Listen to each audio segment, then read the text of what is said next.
The flames flickered and danced, casting long shadows across the clearing as the group of friends huddled close together. It was a cold, starless night, the kind where the darkness felt thick and oppressive.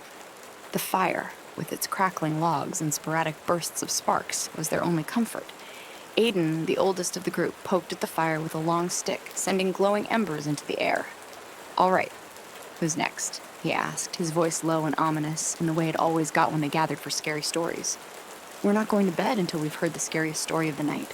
The 5 friends were spending the weekend deep in the woods, in an area known as Raven's Hollow.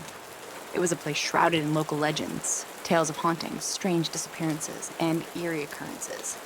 The clearing they were camped in was isolated, surrounded by towering pines that loomed over them like silent sentinels, and close to a dilapidated, abandoned cabin. "I don't know if I can top the last one," said Jen, hugging her knees to her chest. "That one about the haunted dollhouse gave me goosebumps." "Yeah, but it wasn't real," Kyle said, grinning smugly. "You've got to step it up. We're looking for real terror here." Aiden smirked, tossing another log onto the fire. "All right, then, I've got one. A story that's not just scary. It's personal. It's tied to this place. Raven's Hollow has its own monster, you know." The group fell silent. They had all heard the rumors about the strange things that happened around Raven's Hollow, but they had never heard a detailed story before. Aiden, always the master storyteller, seemed eager to take advantage of the creepy setting. Aiden glanced around the circle, his voice dropping to a near whisper. "Have any of you ever heard of Morgana, the Witch of Raven's Hollow?" The others shook their heads, though Jen shivered at the mention of the name. Aiden's eyes glinted with mischief. "She's not just any witch. She was here long before anyone lived in this forest, and they say her spirit still haunts this exact place. People come here to summon her, because if you do it right, she'll grant you a wish." Kyle snorted. "A wishing witch. Sounds dumb." "Oh, it's not that simple," Aiden continued, ignoring Kyle's interruption. "You see, Morgana's wishes come with a price. A terrible price. People think they can outsmart her, but they can't. She twists the wish until it destroys you. And once she grants your wish, she never lets you go." The others shifted uneasily, the fire casting eerie shadows on their faces. "And this story," Aiden said, looking around at them, "happened right here, in Raven's Hollow." Back in the late 1800s, Aiden began, his voice dropping as the wind rustled through the pines. There was a small settlement here. It was just a handful of cabins, built by the first families that moved into these woods. They were trappers, mostly living off the land. But the land, they soon discovered, was cursed. The settlers began to hear whispers at night coming from the forest. Strange sounds, like someone was calling to them. And sometimes, when the moon was full, they would see her. The woman in the woods, with her long black hair and hollow eyes. Morgana, the witch. Aiden paused, letting the tension build. Jen drew closer to the fire, her eyes wide. The settlers knew the stories. Morgana had once been a healer, or so they said. A woman who had lived in these woods long before the settlers arrived. But she was betrayed by the people she helped, accused of witchcraft and burned in a pyre right near this clearing. But Morgana didn't die. Not really.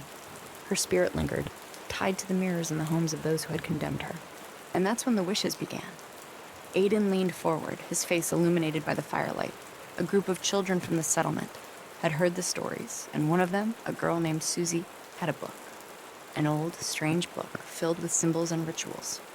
The kind of book that her parents had forbidden her from ever touching. But Susie was curious, and her friends, like any kids, didn't believe in witches. They thought the stories were just that. Stories. One night, they snuck away to the very spot we're sitting at right now. They brought with them a mirror, a single candle, and the book. Susie had found the ritual, the one to summon Morgana. Kyle rolled his eyes, but didn't interrupt this time. Even he was drawn in. They gathered around the mirror, just like we are now. Aiden continued, his voice low and steady. Susie read the words from the book in a hushed voice. When she finished, they all stared at the mirror, waiting. At first, nothing happened. Just their own faces reflected back at them, flickering in the candlelight. Aiden's voice grew quieter, drawing them all in. But then, the mirror began to ripple like water. Slowly, the reflection darkened, the shapes twisting and warping until they no longer resembled the kids at all. Instead, the glass became a window into something dark, an endless void. And from that void, Morgana emerged. Jen shuddered, clutching her jacket tighter. She was tall, with long black hair that moved like smoke, and her eyes, they were hollow. Empty black pits that stared at each of them.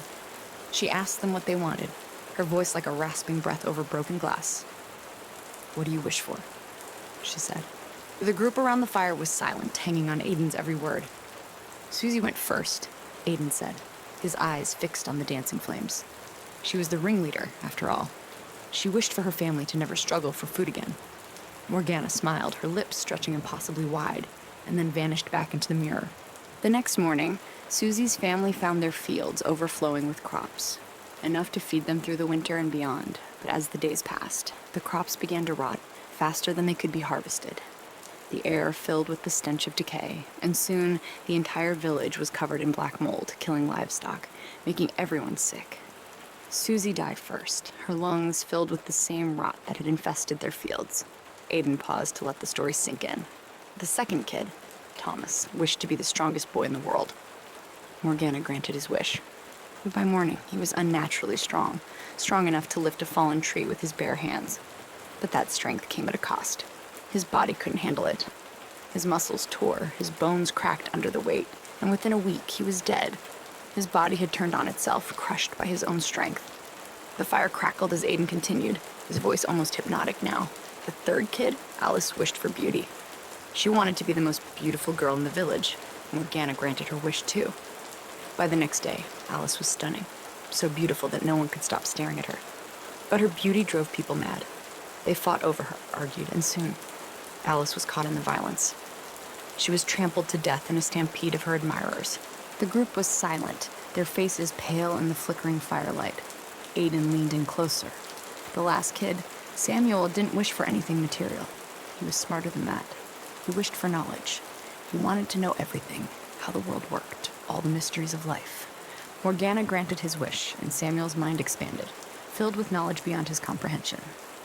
But it was too much. The human brain wasn't meant to hold that kind of information.